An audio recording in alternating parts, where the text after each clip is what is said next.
Hello,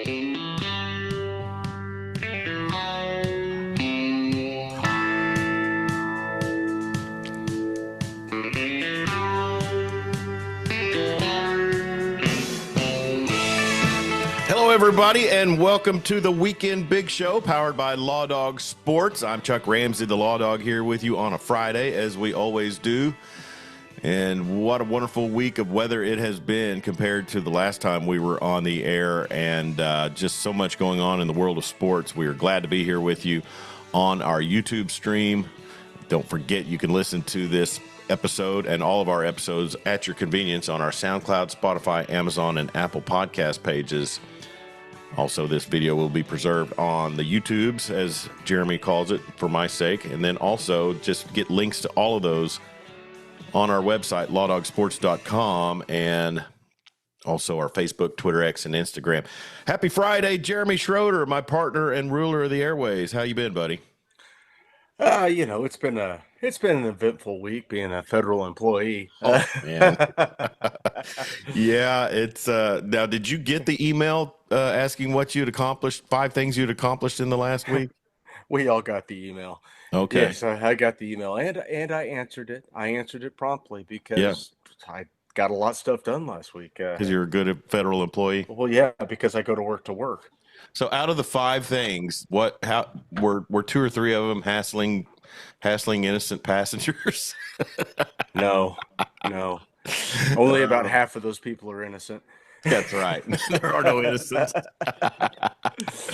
Well, man, kudos to you for dealing with that, and we'll wish you the best of luck in these future times dealing with working for the federal government. But you are the ruler of the airways in our book, and you're what kept me sane while I was in a detail that maybe I should have thought twice about before I took it. Being assigned as a police officer at Will Rogers World Airport, but sadly, I was talking to somebody last week, and the airport is considered the pasture for law enforcement. I mean, that's where you go to retire, basically, sure, and plan your retirement. And I ended up leaving before I retired and doing about a year and a half, I think, in investigations. But one thing about it, Jeremy, is it was never really that. I mean, there were dull times, but I told somebody, I said the other day, I said, we had a sniper out there at one time. Yeah, we did. I mean, now I was off. It was the day before I came back to work, but I mean, the police out there had to deal with a freaking sniper, Oh, yeah, I was there. Yeah, just tragic incident right there on the airport. So, when you talk about police officers and public safety and even TSAs, because you're walking around an airport, which is a soft target in a uniform, nothing's guaranteed. And, sadly, we lost Mike Winchester that day. And the great punter from the Oklahoma National Championship team in 1985. Yeah, father of one James Winchester. Father of the greatest deep snapper in the history of football, I promise you. That's right. A sad deal, but I mean, that was the thing. And that's something that I think somebody coming from the private sector, particularly in anything that deals with safety. I mean, safety is in the middle of your job title, and then also public safety, law enforcement, fire, paramedics, is the risk presents itself when you least expect it a lot of times. And, hopefully there'll be some common sense used when it comes to protecting our citizens. But anyways, we could go into a whole rabbit hole of conspiracy theories that have been rolling about this week, but let's stay away from that and do our primary focus, which is sports. Jeremy, I'm going to challenge you a little bit here. I want to know your take on the Travis Kelce situation, where apparently he indicated to Pat McAfee that he don't want to go out like that. And apparently Kelce is going to focus himself on getting in the best shape of his life and coming back and leading the Chiefs, being a leader for the Chiefs and leading the Chiefs to another Super Bowl. Well, good for him. Too bad he didn't focus on being in the best shape of his life before this past season, because he was not. If he wants to, I mean, he's got 1 year left on his contract. He wants to come back and have one more really good season. Even 80% of Kelce is better than 90% of the tight ends in the league. I think if he's in shape, He'll be Okay. fine. I mean, to me, it's kind of past a shape. It's kind of past a fitness thing and delving into the age thing. I mean, yes, he can get back in what he believes is the best shape of his life, but is he really going to be the player he was 3 or 4 years ago? He Can doesn't have to. He doesn't have to do the run after catch stuff. He just got to get to the open spot of the field, pass the markers, and catch a stinking ball and fall down. Yeah, I mean, with the dink and dunk system they have now, that makes perfect sense. Well, I don't think there's going to be as much dink and dunk going forward with Rice and Worthy. They just got to get Mahomes some time. Now, will Rasheed Rice stay out from behind the wheel this offseason? God, I hope so. Hopefully, lesson learned. The Dallas Tollway will breathe a sigh of relief if he's not out behind the wheel. Oh my goodness! Uh, Maybe Kelsey restructures, adds a year or so, just to give him cap relief. I well, and think with is it the Mahomes kind of talking about the same thing? he does it after every season. Okay. Actually, him and Chris Jones are going to restructure. Yeah. See how many guys will actually restructure to throw some more money at the end of that cap, like Creed Humphrey. These guys on big contracts. Chris Jones must really like playing for Spagnola. I mean, Well, because yeah, I mean, he could get out there and make bank. well, Spags is, I mean, he's fantastic. Sure. With the injuries in the secondary this year, kept them afloat with that front seven. They've been Now, are there good reports? schematically. Are there reports verified that they're saying that Kelsey was under the weather? Because I heard that. the rumor I heard was that the Mahomeses and the Kelseys went out for dinner night or two before the Super Bowl. You're in New Orleans. I mean, etouffee is kind of a crapshoot anytime you eat it, right? I mean, yeah. Well, and by that's crapshoot, I mean like a gamble, not really. etouffee, a boudin. Not the literal, not the literal crap in your shoot. But Well, anyway, anything Cajun is basically it's based on a dare. yeah. Dan Narva from Michigan checking in, and he beat me to the point. Dig Jeremy's hat. What team is that? It's the OKC Comets upcoming. And what are you sporting, Sir Charles? This is my Clinton Liquor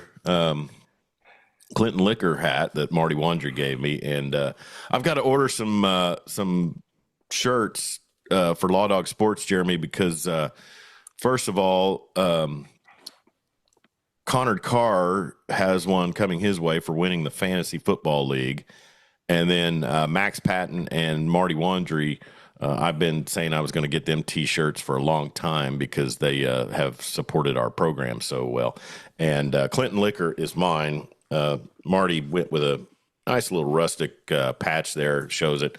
But I got to say, the rebranding, and I was thinking the other day, Jeremy, we were driving into the metro area from western Oklahoma, and there's so many Red Hawks on the light poles and the trees along I-40 and everywhere you go.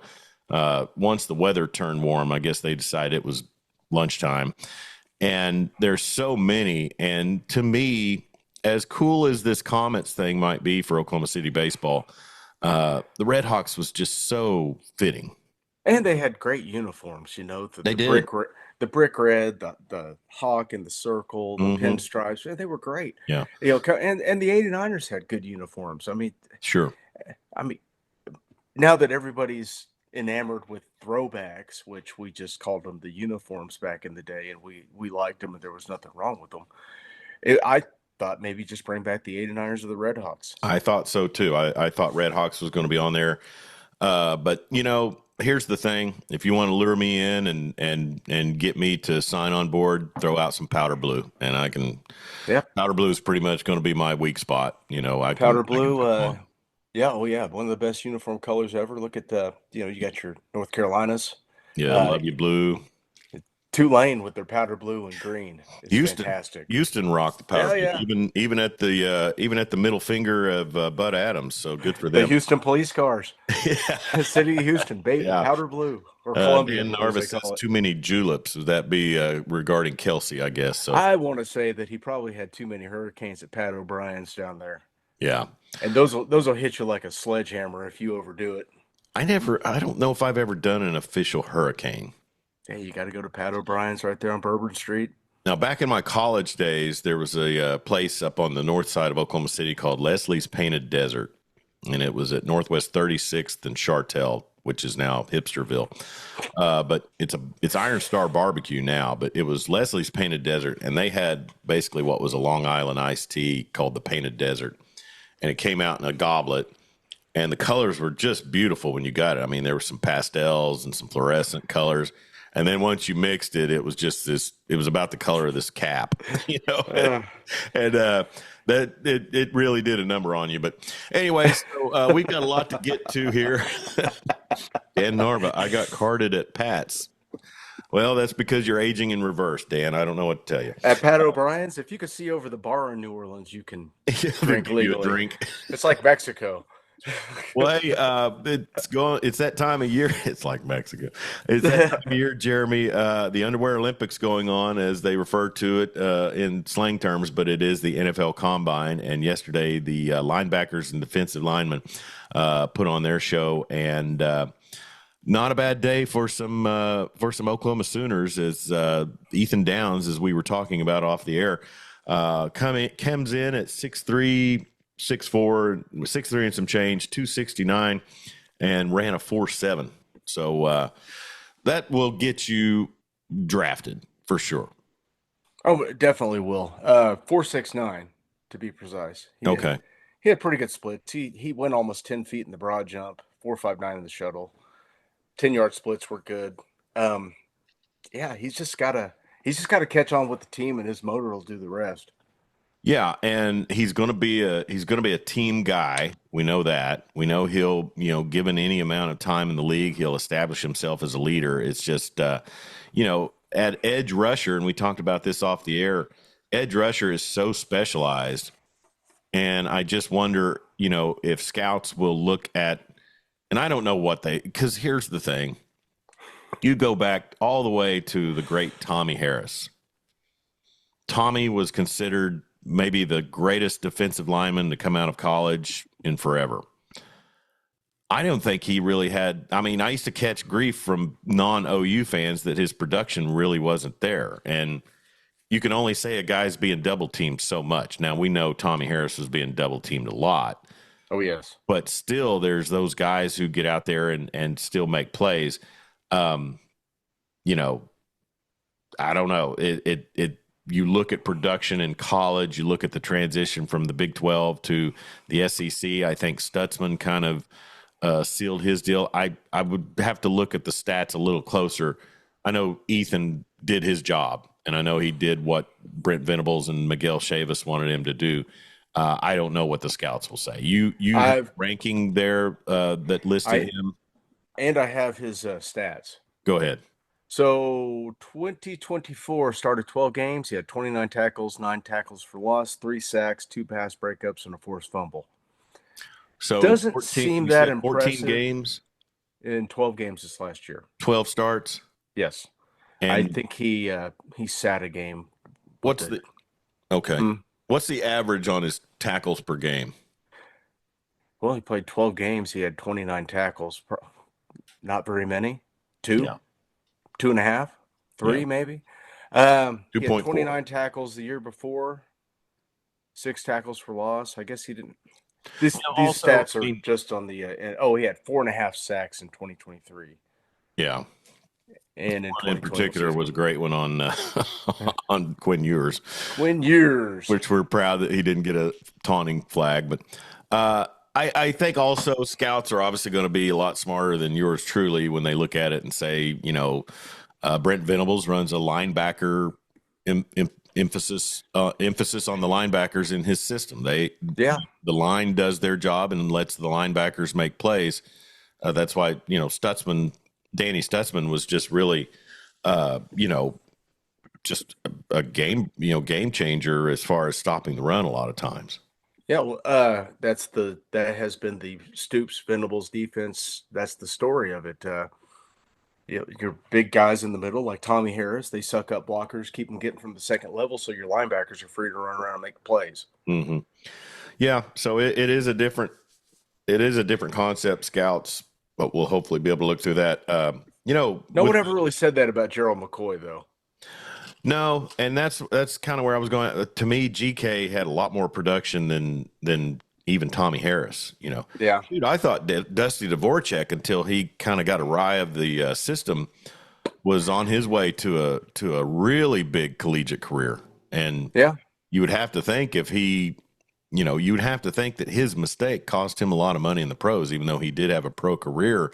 He probably would have been a lot more sought after prospect coming out of OU without the baggage, so to speak. Yeah. I mean, he still had a nice NFL career with the Bears. Yeah. I don't know. I don't know how many years he played there. I don't off the top of my head, but he was Wasn't there he for a like little a bit. third or fourth round pick? Yeah, he was. He was I mean, the way he back then. played at OU, I think if he keeps his act together, I mean, you know, it's the difference in Sure. maybe 4 or 5 years in the league and 10, you know, so Yeah, absolutely. I don't know. But you know, and I'm by far, I'm just a guy talking to the internet. So, you know, but no, Danny Stutzman runs a 4.5. That's not going to hurt him one bit. No, not a bit at his size, especially since he's going to play about 240, 245. And another thing we did not mention about Downs, he's about 15 pounds away from playing in the middle of the line. So there may be some versatility with his frame. Yeah, 270, or at 270, he could put on 10 pounds Yeah. probably. I mean, he's got the frame for it. He's not just 6'4", he's a big, wide 6'4". And when Oh I yeah. stood next to him, I mean, I was like, holy cow. Well, look at his profile picture on the Mhm. NFL website. He's all traps and neck. He Just is. Yeah.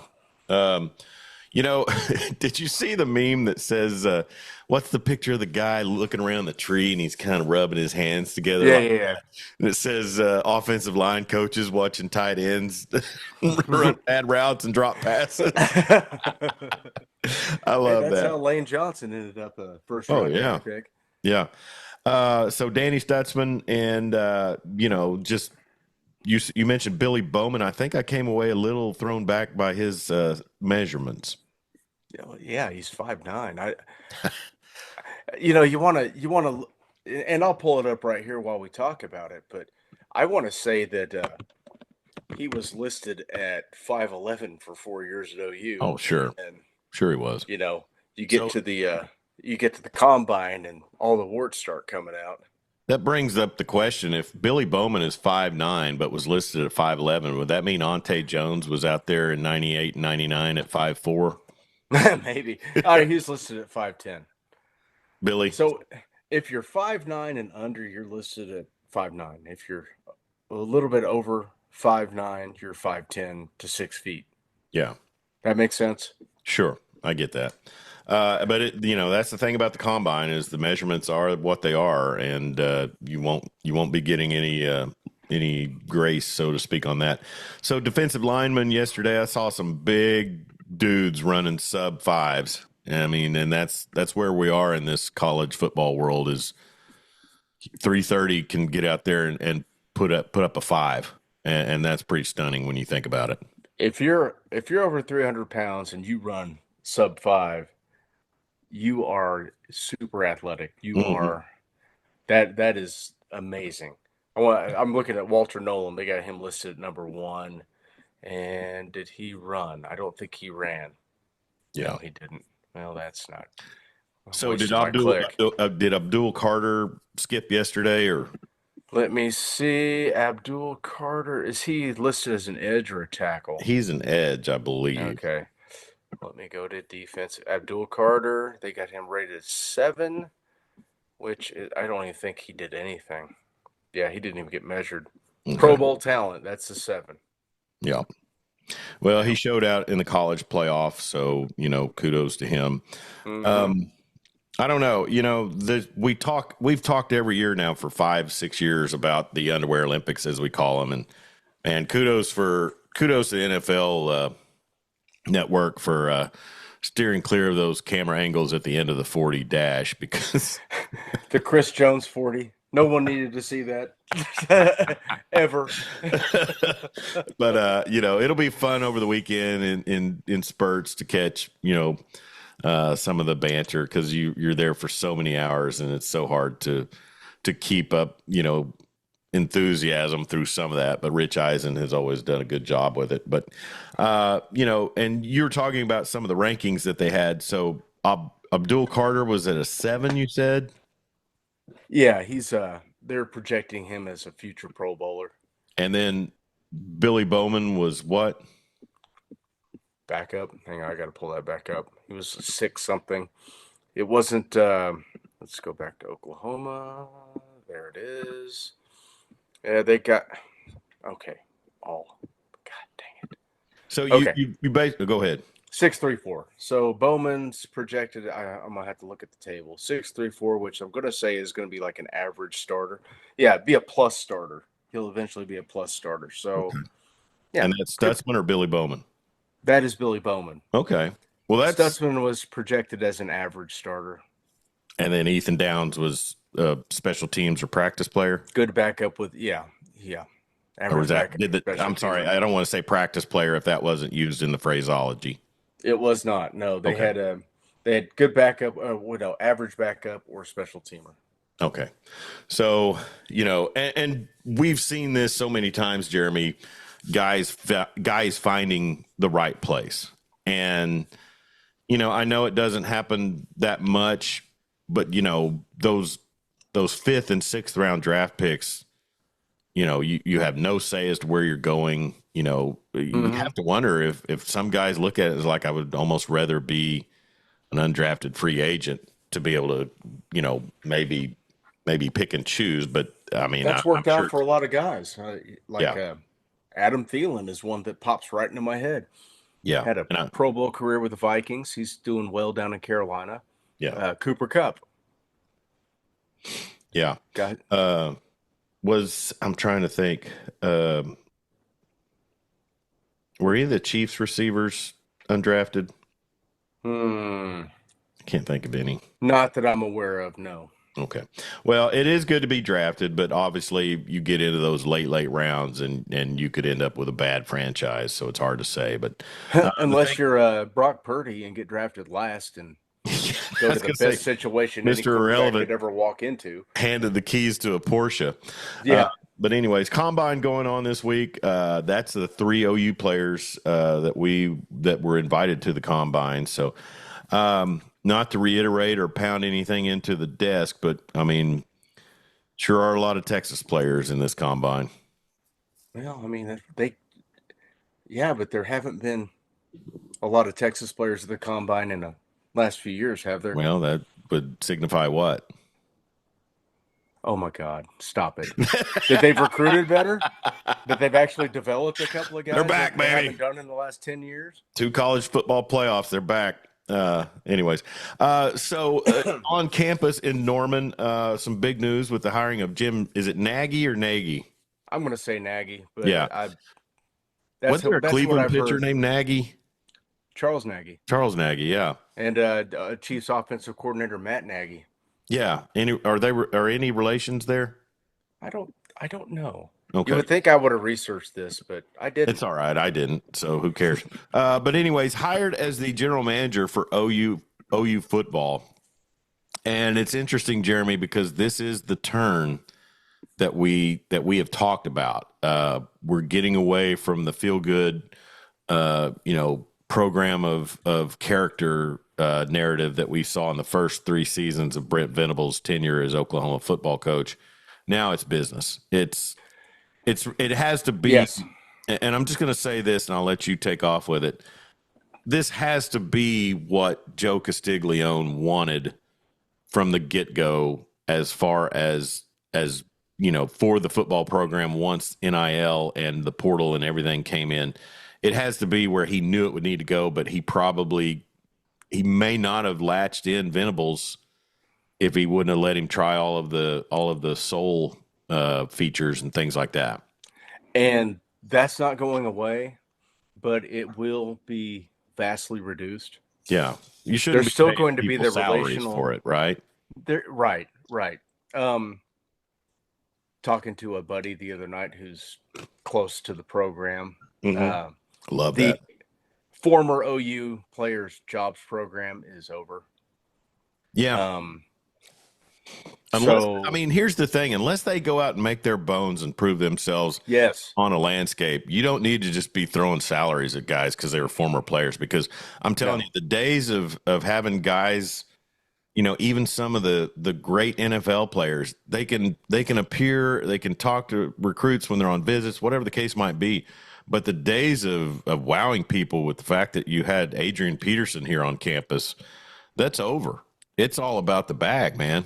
Yeah, you've got to, you can't miss anymore. You got to get guys in that can play, and bringing Nagy in, who, let's face it, who's evaluated more talent, going to the NFL the last 7 years that he's been the director of the Senior Bowl than him.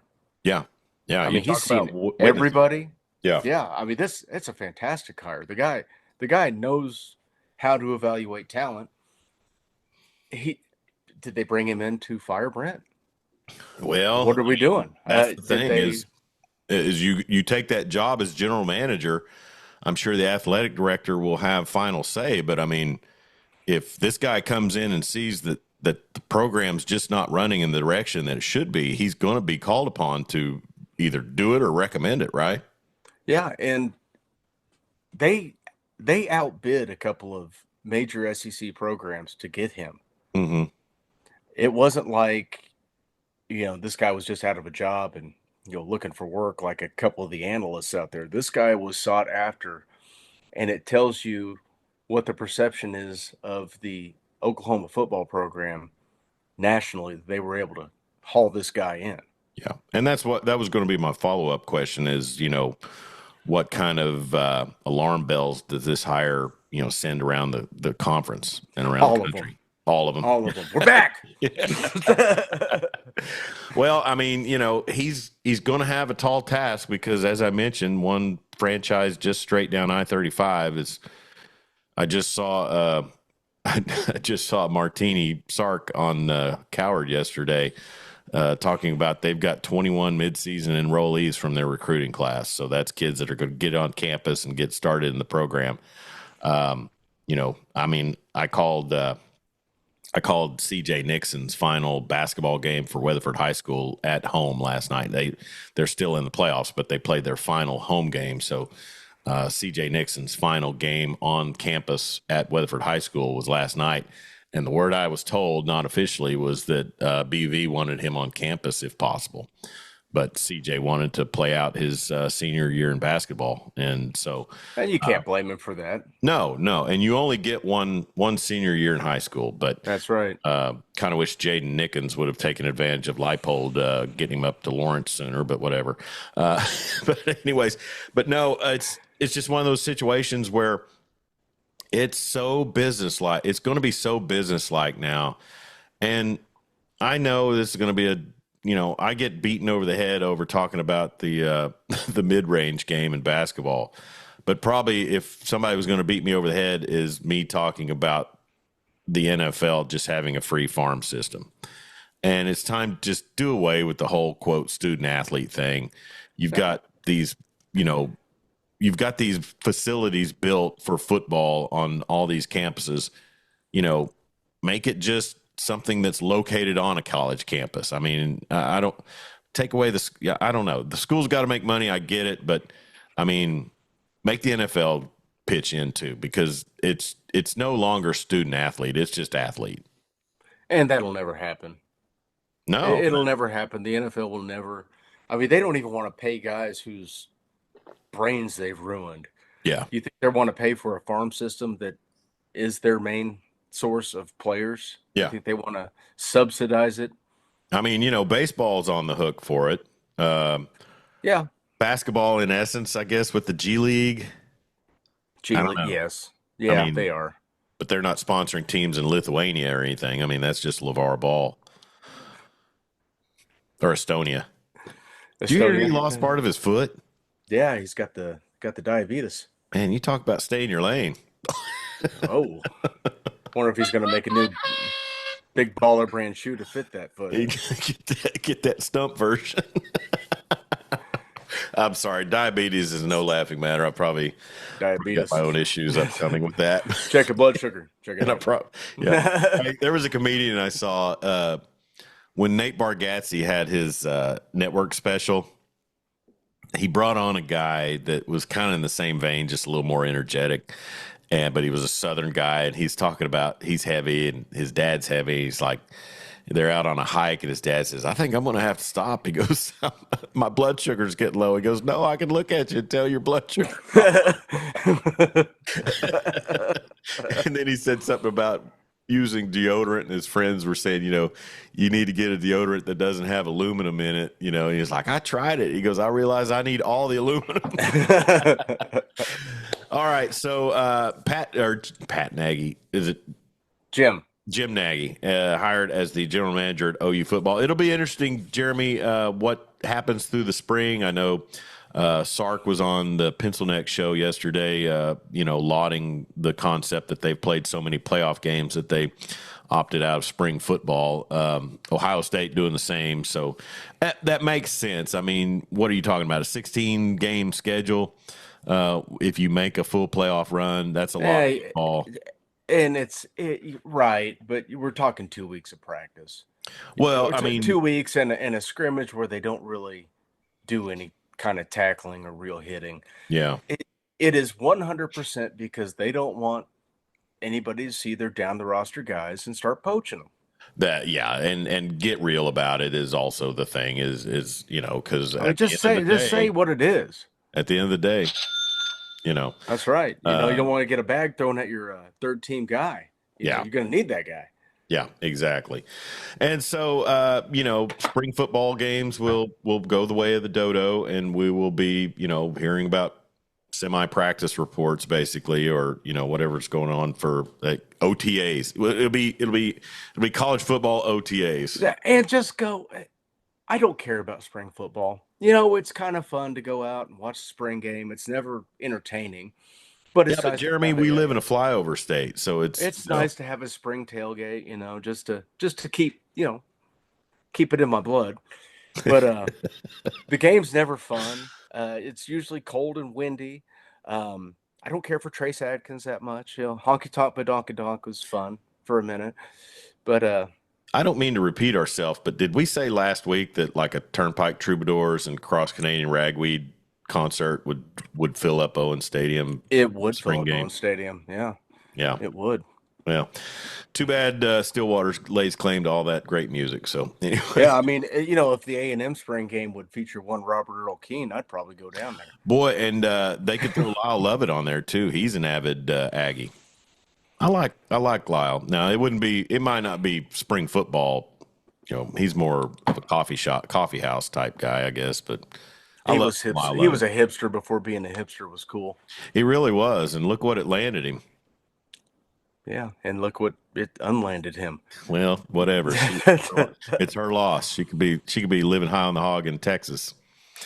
Not to get all George Costanza, but she's just got too many teeth. Dang. Yeah, I saw a tweet the other day where they're making her read a tweet about her mouth being too big. Okay, pretty woman.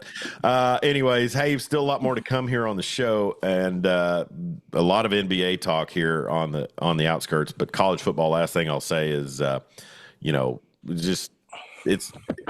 we say it every week. Basically, it's no longer amateurism at all. It's just a business. But maybe Nagy will, be somebody who, like you said, after the years that he was, vital in promoting the Reese's Senior Bowl, maybe he'll kind of get some trends going where, the NCAA or whatever powers that be will kind of implement some contracts on these NIL deals. It's like from the chat.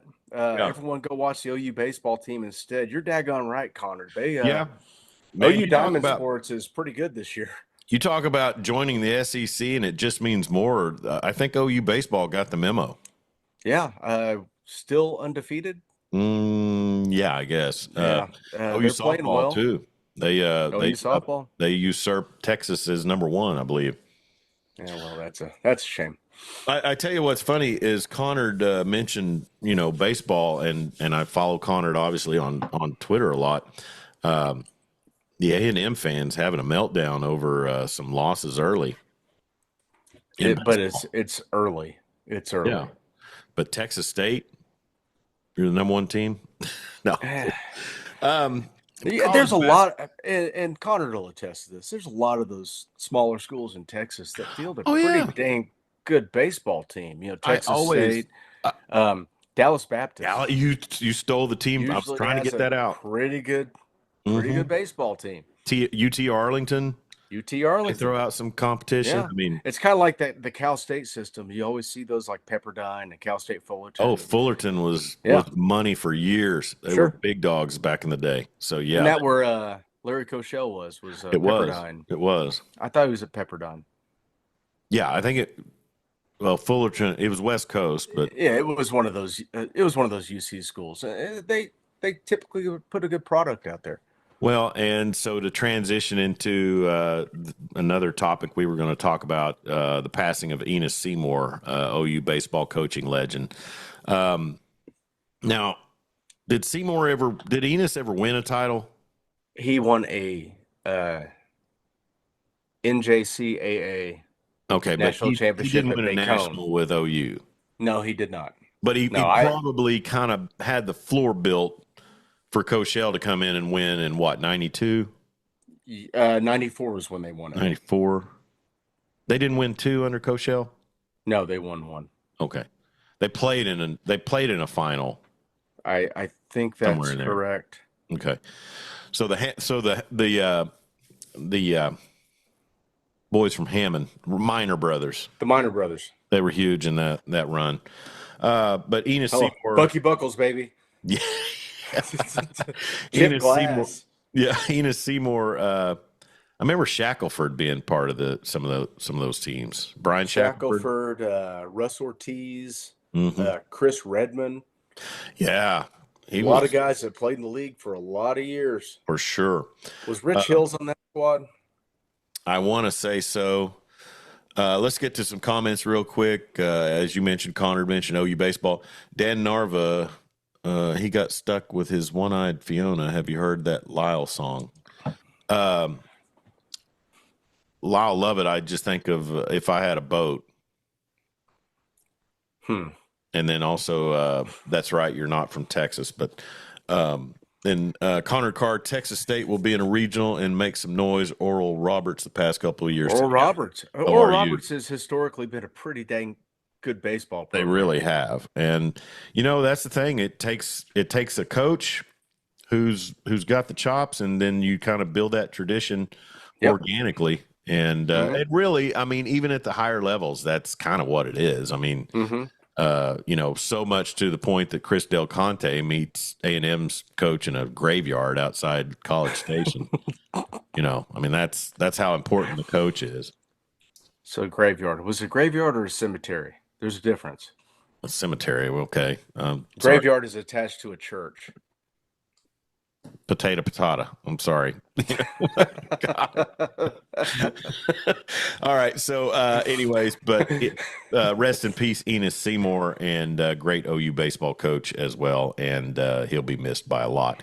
Back on OU basketball, man, you talk about getting just gutted. The A&M loss stung because of the way they gave up the lead. Then the LSU loss was terrible. But this man, to have a former player for your program and former player for your rival come in and take the game away from you at Lloyd Noble Center, which I have to say, it looked like a good crowd turnout for enough to start throwing stuff on the floor after the final. Yeah. 83-82 is the final. Otega Owe, 28.6 rebounds. Jeremiah Fears, 18 points and 8 rebounds. Otega Owe went off in the last 10 He minutes. really had did. 5 points at halftime. What? He scored like their last. He scored 23 of their last 25 points. That's what it was. Yeah. The kid was just caught it. And oh my gosh, it was amazing.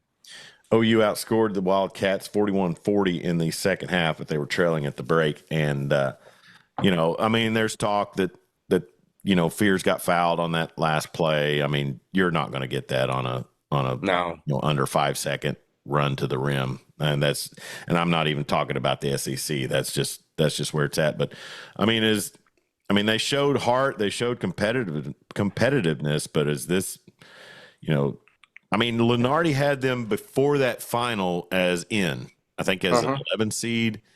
I would imagine now they could be one of the first four in. Is that the levels They're that not going to goes? get in. They're not getting in. Yeah. By my calculations, they needed to win 4 of their last 6 to get in.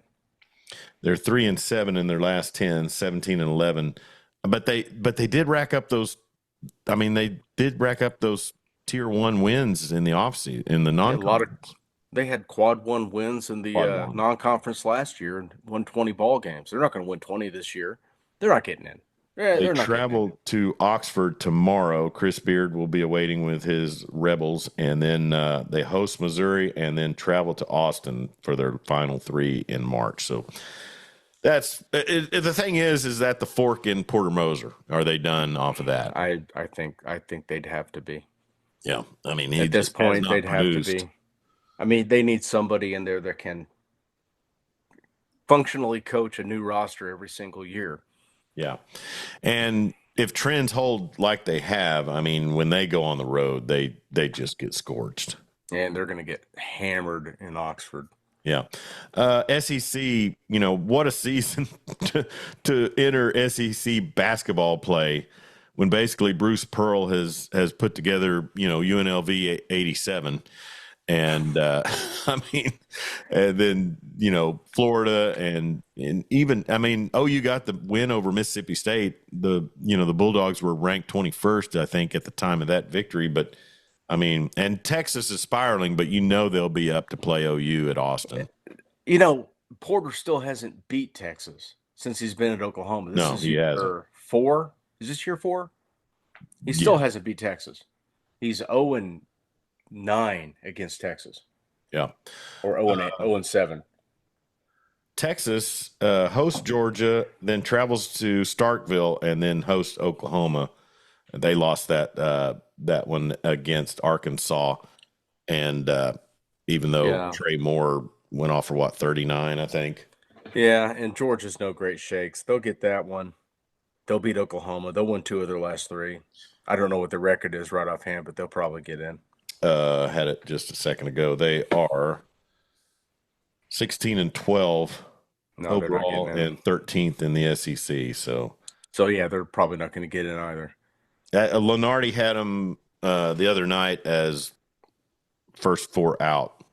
So, and so much of that, Jeremy, also depends on the teams that kind of boost up going into the final week from not just the SEC but other conferences. So, I mean, Vanderbilt looks like a team that, I mean, of course, they've got 12 teams from the SEC making it. I know. I mean, the SEC is just a juggernaut conference this year. It is a terrible year to transition from Big 12 to SEC. They'll probably get 3. They might get 3 of the 4 1 seeds. They'll probably be bucking for it. And did you see the half court shot that Sparty made against Maryland the other night? I know Dan did. Dan did, and Scott Van Pelt did too. So that was that's a bad beat, regardless of your gambling side. That was if you're a Maryland fan, but that I've seen. What's funny, Jeremy, is it's so obvious that so many kids are practicing those shots because it has to be at a rate higher than when we were kids. Oh yeah, well you got those kids at the end of the bench like me when I played ball. Would just go out there and fire up half court shots after practice. Well, sure, yeah. I mean, I think the rate has to be even higher than then. But man, I had an assistant coach in high school that could stand 3/4 court and hook shot with pretty decent consistency. I mean, considering the difficulty level, but that's a skill you should have learned. You could be making $25,000 a night at the the Paycom. The Paycom, yeah. Find that kid.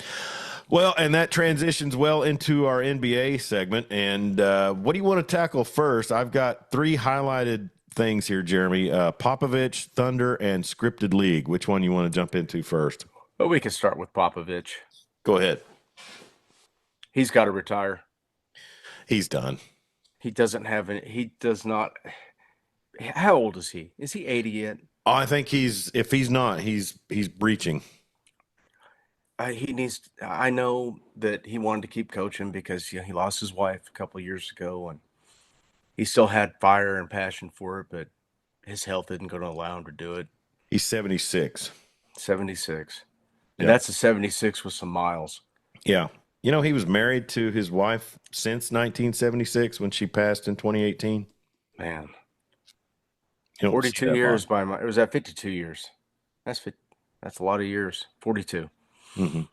Yeah, That's a lot of years, it is. and he's got a he's got some life left to live. He just maybe needs to step away. Maybe serve as an advisor, but it's just too much for him at this point. Mm-hmm. Comments on the YouTube post, Connor Carr vertically challenged Jeremy. Do you see the kid from Arkansas get the 40-inch vertical I did. at the combine? What's his name? Landon Jones? Is that Yeah, I his think name? so. That sounds Yeah. right. Yeah, he's had a good combine so far. 40 Yeah. inches is that's NBA level. There was an Arkansas interior lineman, too, that was looking like might be moving up the scales. Dan Narva, how about that 8-win Piston streak? Haven't watched them. No FanDuel here, man. I saw the lineup of FanDuel games for this week, and I just thought, man, why aren't you on that yet? Yeah, we don't have that here.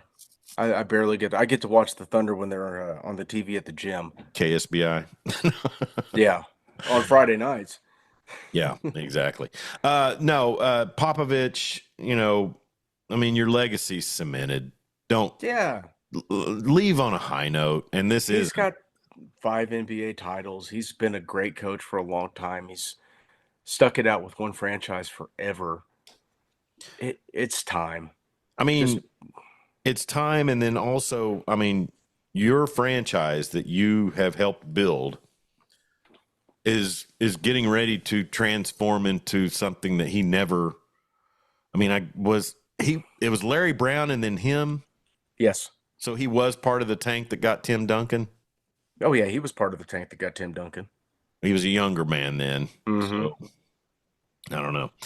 Uh, yeah, it's time, and just, bid farewell.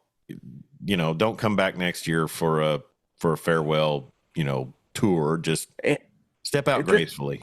and this is another thing that we need to mention.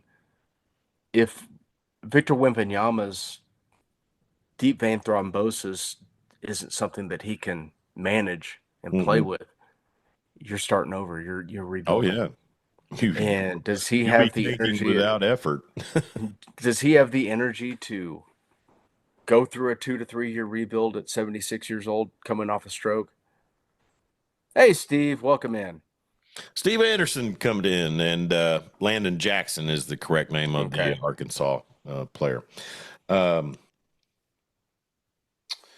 Yeah, I mean, that's Hubie Brown stepped away from the broadcasting booth 2 weeks ago, and he's 98. I mean, 92.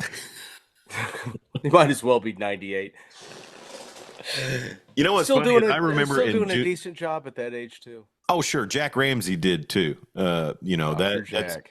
color commentary on radio is probably got some grace to it for the elderly. Play by play, and I'll attest to this, does not. But no, that's the thing. Pop ain't going to go into broadcasting. I can tell you that he doesn't have the personality. He doesn't want to have the personality. But just go enjoy life, and that's all any of us can do. But so the Spurs are in a tank, and they accomplished that pretty well the other night, I think, with a loss to New Orleans or last night. And Zion got his first triple double, I think. Zion? Yeah, I want to say What did he have? 10 points, 10 rebounds, and ate 10 cheeseburgers at halftime? Hey, wow, body shame much? No, against the Suns, he had 27 points, 11 assists, and 10 rebounds. Who was it that they must have beat the pulled Spurs? a hamstring celebrating, huh? They must have beat the Spurs the night before that. Maybe.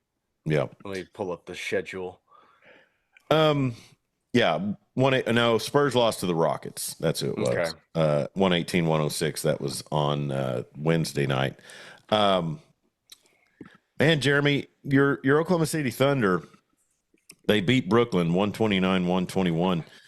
One of the things that we were talked about in this run that they've had maintaining the number one seed in the West is that they can defend you well.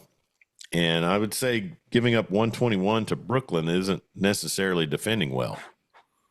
Yeah, it's part of the ebbs and flows of the basketball season. They come off a home road back to back. They had to go to Minnesota and then come back to Oklahoma City and play Minnesota. And, Losing overtime. yeah, I don't understand that scheduling quirk, Hmm. Yeah, but that was teams have odd. found a way to get points on the board against them that they're going to have to tighten down. Uh, Luckily, they're talented enough offensively that they can mitigate a lot of that. But this not time of the season you want to be, showing holes in the defense. No, mitigating issues should have been handled before the All Star break. But, I Yep. mean, the playoffs are a different animal. I'll say this. I mean, Yeah, let's there's no see. back to backs in the playoffs. No, Zion and Luca going to have wing eating contest at half court instead of a tip off. That's from Connor. And he's Luca doesn't have an eating problem. He likes to drink beer and smoke hookah. hookah. Yeah. Hitting those Dallas hookah bars. That's right. So they beat the Nets last or Wednesday night, and they are at Atlanta tonight. Trae Young kind of clicking along for a team that isn't doing a whole lot, but then travel to San Antonio and then host the Rockets.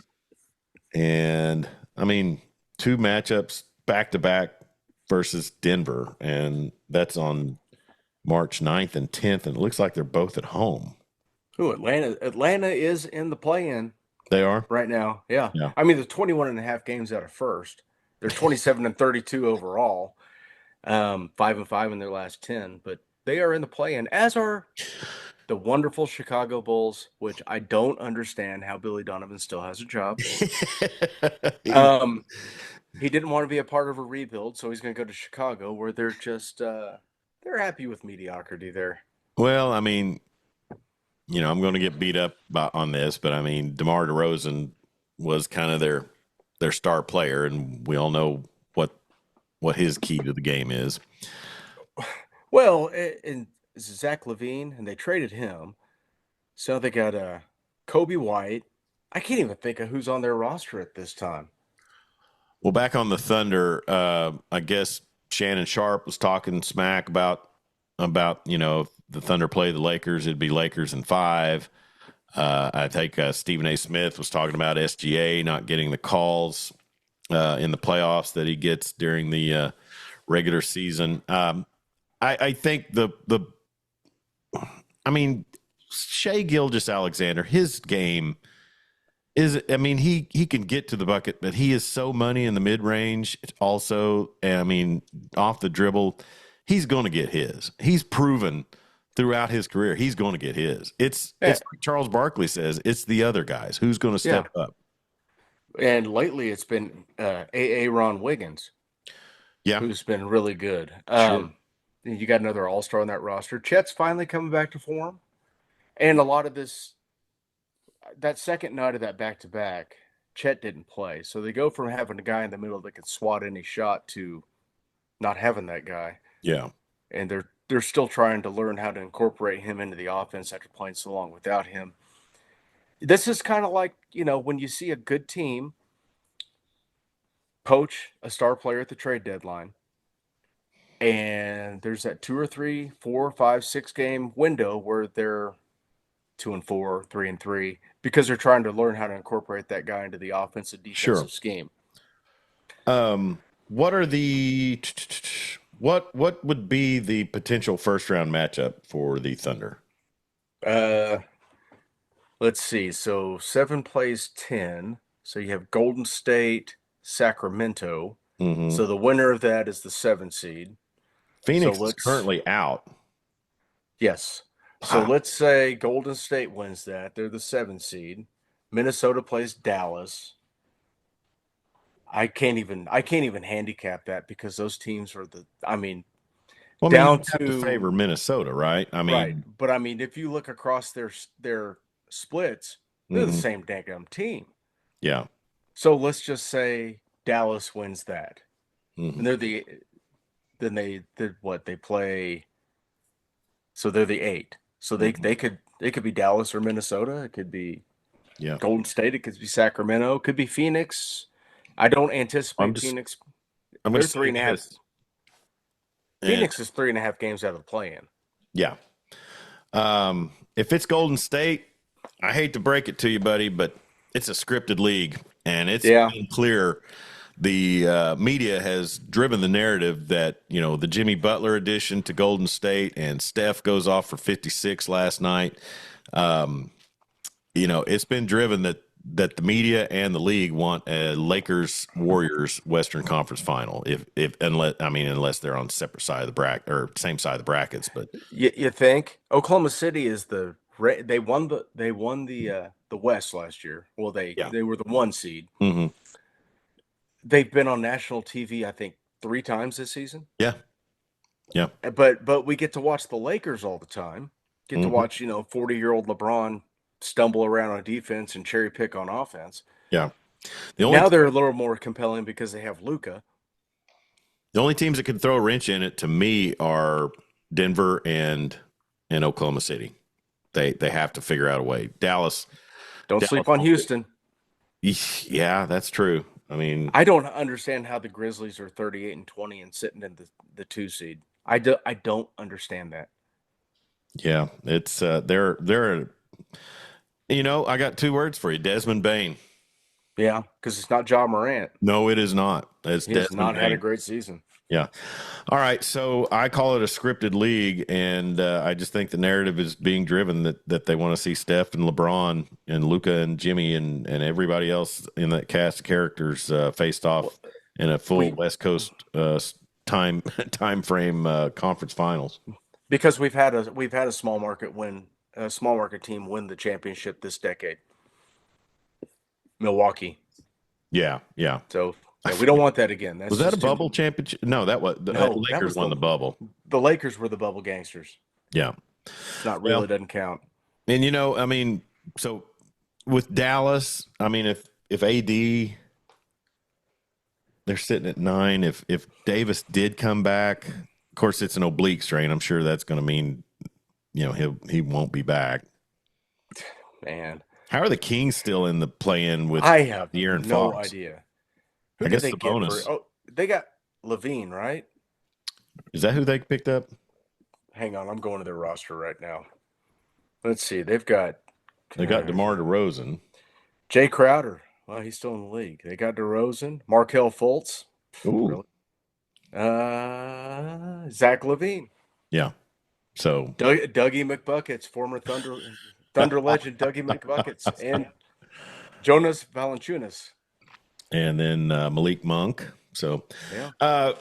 I'm calling scripted league right now, Jeremy. I love your Thunder. I love what they represent. I love the way they play, but I don't see the powers that be allowing them to advance. And that's the problem with the NBA, because they I would not put it past that league to throw a wrench in it like that, just because, and you're going to completely miss out on the joy of watching that team have joy playing together, Yeah. which we've missed all year, because they love Yeah. playing ball together. It's a fun product. It's great to watch, but no, I got to watch past his prime Steph and 40-year-old We got to watch a LeBron, bunch of dudes stand around. fat Luka. Yeah, I mean it's just stand around and get me the ball, and one player Watch might dribble drive. Draymond Green, who's a great screener. He just runs around and bumps into people. Mm-hmm. Connor Carr sent us a tweet just 9 minutes ago with pictures of the Navy baseball team's Jolly Roger uniforms. So, I bet those are fantastic. I got to pull that up. fear the bones. What was the? Ooh, Oh, did you those see? give me great like Pirates vibes, like the There's old something school else. Pirates. Speaking of bones, the Colorado tweet about their baseball team, where they say how many bones. What was it? Was that before they played at A&M in a festival? Yeah, they said that there's how many bones in the human body, and one more when you watch the Colorado Oh my baseball. Oh God. my God. Oh Stop. Lord. Yeah, I think Connor might have shared that with us. So, Hmm. anyways, hey, real quick poll question as we look to get out of here in just a bit. But you know, like I mentioned, NBA. I mean, now's the time when it gets interesting. So we'll get to see what happens. I'll be hoping and praying that your Thunder win a championship, Jeremy. Me too. Yeah, I want to go to a parade. no kidding. I mean, it would be so awesome to go down Robert S. Kerr, in a parade. Would they do it? Would they do it on Kerr? No, Um, they'd have it out there by the zoo and yeah. All right. So the we had a poll Omniplex. question by the zoo, the Softball Hall of Fame. Hmm. We had a poll question. Popped it up just the other day. What's the worst sports movie of all time? Let us know your take. And I kind of stipulated no sequels, and that confused a few because my reasoning was Major League Three because Yeah, that was terrible. it was terrible. But I listed Any Given Sunday, Draft Day, The Babe, and any other. And so far at the end of the poll, I think we have 8 minutes, an hour and 8 minutes left, Jeremy. The Babe is leading 44% to 22% for Any Given Sunday and other. Draft Day is not on that list very high, 11%. And then because Marty Wandry mentioned that he liked Draft Day. So, Draft Day out of that list is probably the least of the bad ones, but man, anytime Costner's doing something, I'm just, I mean, Unless it's Bull Durham. well, I mean, that would be on the greatest sports movies. I mean, Right up there with the Kevin replacements. Costner in the last 15 years is not Kevin Costner, you know.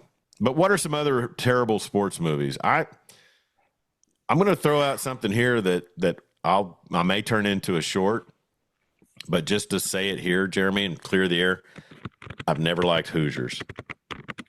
Yeah, you've got something wrong with you. You have to think of the time, Jeremy.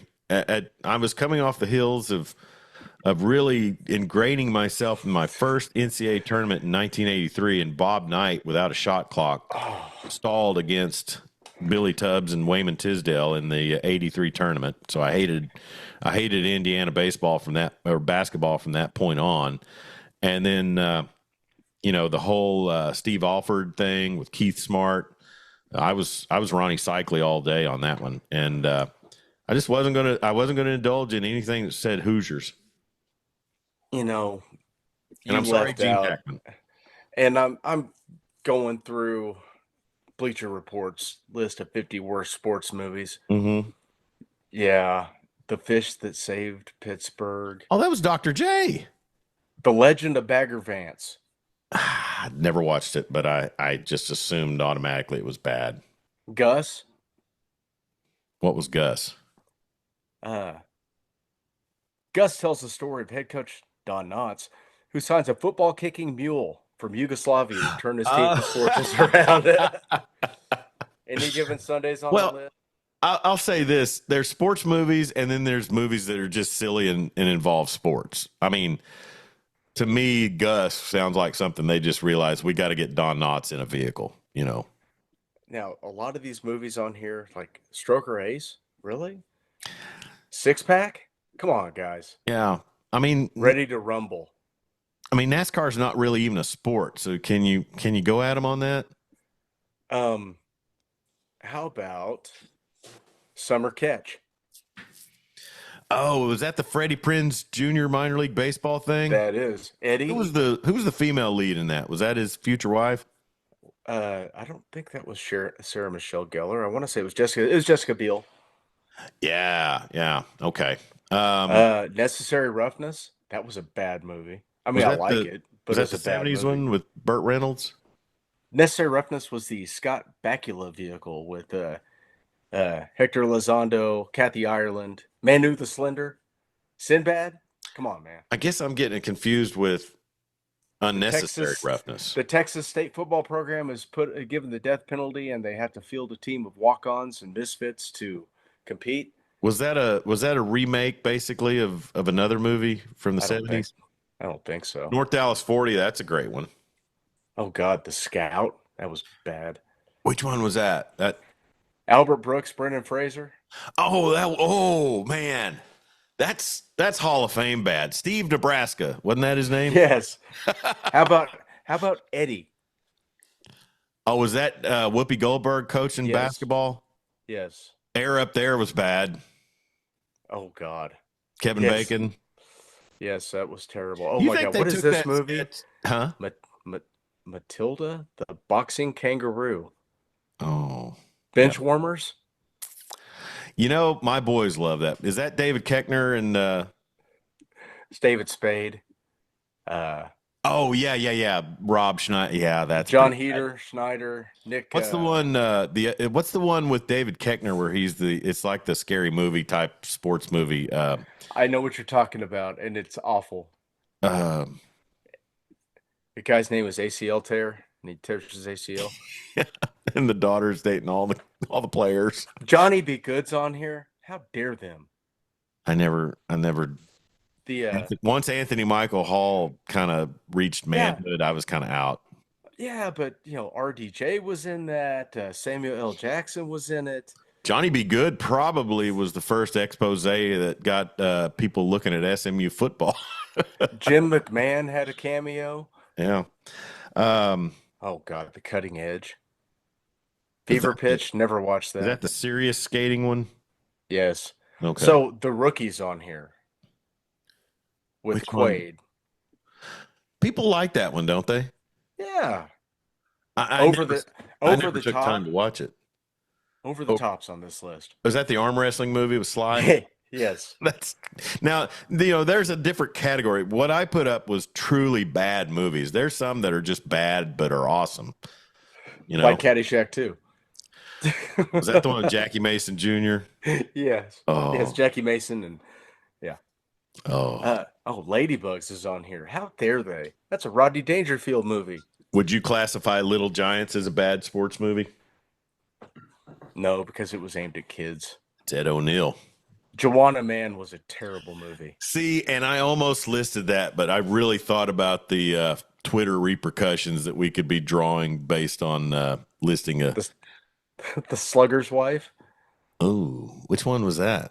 I want to say DB Sweeney was in that. Now he was in the skating movie, wasn't he? Yes. Yeah. Cutting Edge. The Fan with De Niro and Wesley Snipes. Truly just awful movie. Yeah, no, but the Babe was truly awful. John Goodman just really bad in that, which he's been bad in basically everything but The Big Lebowski. No, I take that back. He was great. He's great in Coen movies. He's not good in anything. Yeah, I was gonna say, Oh Brother, Where Art Thou? Raising Arizona. Fantastic. Yeah. Rocky 5 is on this list. Is Yeah, that yeah. That's is that the one with well-rated. Tommy Morrison? Yes. Yeah. It was That's truly what I bad. missed. And the number one worst sports movie all time, as ranked by Bleacher Report. Yeah. Mr. 3000, starring the Bernie Mac. fantastic, great Bernie Mac. Man. But sometimes when you're that stand-up comedian trying to make your way into movies, I mean, you'll obviously take those scripts. I guess so. I don't know. I mean, I thought he was great in the Ocean's movies. He was. He He was was so great good in it. Friday. I know that. I loved his sitcom. He was. I need to go back and check funny that dude. out because I see clips of it and it sounds like it was hilarity. I don't think I was in a position where I was catching much sitcom stuff when he was doing that. But so the Babe wins our poll, and then a few comments, for some other stuff. But I mentioned, Connor Carr mentioned that the no sequels thing kind of had him up, and he had not heard of Major League 3. Ooh, And that's terrible. what was it? Major League 3, Back to the Minors. Yes, yes. They brought Haysbert back and the guy that played Tanaka, and then And Corbin got back Burnson. Corbin Burnson, of course, because he was just looking for work in between the last two Major League movies, and when he played Sean's dad on Psych. Yeah. Wasn't he Which is- wasn't he the general manager of the Twins in that role? I think so. And then but you know who we did get out of Major League 3? Hmm. Walton Goggins. Walton Goggins. Walton Look at Goggins that. came out of that. He was the pitching phenom or the pitching prospect. Yep. Had such an attitude. or no, hitting prospect. Walton Goggins of what's that? Fallout. Not Longmire, but what's the other one? Oh, Justified. Justified. Yeah. He also played Baby Billy. he was he was in Vice Principals too with if, Kenny if you, Powers. I know you're too old to play the video games, but the Fallout TV series is, I think it's on Prime, is good. The Fallout. It's called Fallout. Yeah. Okay. And what are we looking at? What's It's it a about? TV. It's a TV show. It's a post-apocalyptic. Oh, is it Walton Goggins? Is that Walton Goggins is in okay? it. Yes. Yeah, he's been a heck of an actor, and I particularly liked his role on Sons of Anarchy. See, I never watched Sons of Anarchy. He played a transvestite on Sons of Oh, Anarchy, Lord. and one of the bikers had a fixation on him, and I used to tease all my homophobic coworkers at my former employee about what enjoying they were crazy about that show. So I said, well, you're crazy about Walton Goggins in drag then. There you go. No, I'm not. Shut up. But anyways, so bad movies, bad sports movies. Jeremy gave us a great list there of those, and then we also had our poll question, which, as I mentioned, was The Babe on the Bleacher Report list. You know it was, but it was in like the middle of it. Okay. It wasn't towards the top. What was the number one again? Mr. 3000. Oh wow, that's a hard one to put on Bernie Mac. I mean, there's so many other ones that are really, really bad, and Yes. and I'm not trying to go soft on him because he's deceased, but I mean, at the end of the day, there's other ones like Any Given Sunday that they truly meant to try to be good, and it's just awful. Exactly. I mean, that's to me and that was the thing, and I said this off the air. It's one thing to be bad on your own, but then you throw in Oliver Stone trying to throw in his 2 cents on sports. Piss off. Right. Yeah. The eyeball bouncing across the turf was, yeah, I'm done. This is stupid. Yeah, it was dumb, and I guess did that kind of boost Jamie Foxx into the stratosphere a little bit? Yeah, I think so. He'd been in a few things, but that was the first starring vehicle. So how did they shoot that whole movie without showing the lifted boots that Pacino would have been wearing just to be, Oh, neck high? She got a That was grass. that was the beginning of him just cashing checks. Oh yeah, He was unserious after that. yeah. He knew he would have some child bride eventually to spawn his child and have to pay for that. So yeah, the Babe was ranked 10th. Yeah, it was bad. And you think about this, Jeremy, in the early 90s, people were on board for just about anything sports related. I mean, I can't believe the program wasn't in there. because it's great. Because really, the program was a foretelling. I mean, that's the Sure. reason it's not on there. I mean, Yeah, I guess. Yeah. it was too much truth involved. All right, well, let's start getting ready to wrap up here. And as we mentioned, kudos to Gene Hackman and rest in peace. So many great roles that guy was in. And Favorite Gene Hackman role? huh? Favorite Gene Hackman role? Mississippi Burning. Yeah, he was And great. he was great everything. in Unforgiven too. He was great in Unforgiven. But that's the thing. Gene Hackman, having him in your movie just makes the movie better. Oh yeah, he brought the A game to anything that they threw at him. What was the movie with him and Will Smith? Dang it. Why can't I think of that right now? Was it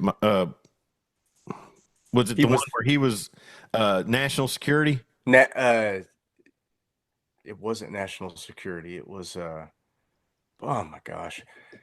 What if It, we it had was a really good movie. security threat or Hang on. I want to say it was national security, but It was Enemy of the State. enemy of the state. Okay. I Yeah, mean, that was some decent viewing. I'll give That Will was good. Smith credit on that. he was good in Hoosiers. I don't care what you say. Okay. I don't know why I have such a soft spot for the Replacements, but he's in it and he was really good in it. Yeah, I mean that's not that's a quality movie. Uh, man. Oh, Lex Luthor, Superman. Superman movies, Yeah. Also, what was the other one? The Oh, French Connection. well, French Connection. The greatest role he ever did, if you want to get real about it, the hermit in Young Frankenstein. Yes, the only time he ever really did comedy. Yeah, yeah, and just killed it. I mean, Yeah, it he was was just that, and he was uncredited. He just wanted to give it yeah. a shot, and he was great. That's such classic comedy. And United States Marine, 2 Oscars. was he What a in Bat life and 21? career. Yes, Bat 21 was a good one. yeah, he was in a lot of. He was in so many good movies. Mhm. 81 credits, Yeah. and I can't. You probably couldn't name 2 bad ones. No, and he also was parodied on South Park. Hackman. Hackman. I think he took on like a Roboto type persona to fight Christopher Reeves, who was I won't go into it. It was bad, but they referred to him as Hackman. I'm sorry. There was I can name one bad movie he was in. Loose But Cannons with Aykroyd. you know, I saw Aykroyd paid a tribute to him, and I couldn't think of what it was. When was Loose Cannons released? 1990. What was the Conard Carr says, "Welcome to Mooseport." You know, really, Yeah. he provided the only entertaining part of the Royal Tannenbaums to me. I always forget that he was in the Royal Tenenbaums. Everything else was crap except for his parts. That shows you the actor that he is right there, because that movie was total crap except for the Gene Hackman parts. Everything Well, else, it's artsy, and it sucked. you are not, so you didn't get it. No, I can get down with some art. I don't have to just have explosions and fast cars. Listen to this cast of Loose Cannons: Hackman, Aykroyd, Dom DeLuise, That's what. Ronnie Cox, Nancy Travis. Hmm. Let's see, Robert Prosky, David Allen Greer. Oh yeah, he was probably that was on the heels of In Living Color. He was probably just looking for a role. Sure. Now Mississippi Burning for me. Did I mention Conard said welcome to Mooseport? Red Tide, Crimson Tide. Crimson Tide. That was What a huge a one. movie. Yeah. Chuck thinks finger painting is art. Yeah, that coming from an Arkansas kid. Yeah. Go ahead. All right, let's start making our way out of here. Jeremy, 14 years ago today, I saw on the KREF Twitter page, Sterling Shepard committed to the University of Oklahoma, and what a player he was, and really still out there getting it done. What he's like where was he this last season? It's with Tampa. Tampa, yeah, playing with Bake, and still Sitting on the couch, and they gave him the call. Yeah, still a productive receiver. But I remember, think about that class he came out of at Heritage Hall. Who was the bigger name that people were talking about? Was it Welker? It was Barry Sanders Jr., Barry Sanders Jr., who went to Stanford and did absolutely nothing. And Sterling Shepard goes to OU and changes the whole. Basically, if you want to get real, got the ball rolling for because was he there before D.D. Westbrook? Yes. Yeah. I think they crossed over a year. Yeah. But he kind of laid the foundation for that transition into Muleshoe, right? Just his game against Tennessee, and then his game against Alabama in that Sugar Bowl. Mm-hmm. He was there because he was a freshman against Bama.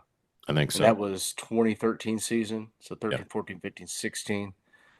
Yeah, he crossed over with, he had was that? Yeah, because that was Trevor Knight. The next year was Trevor Knight. And I knew he played in that big game at Knoxville. Yes.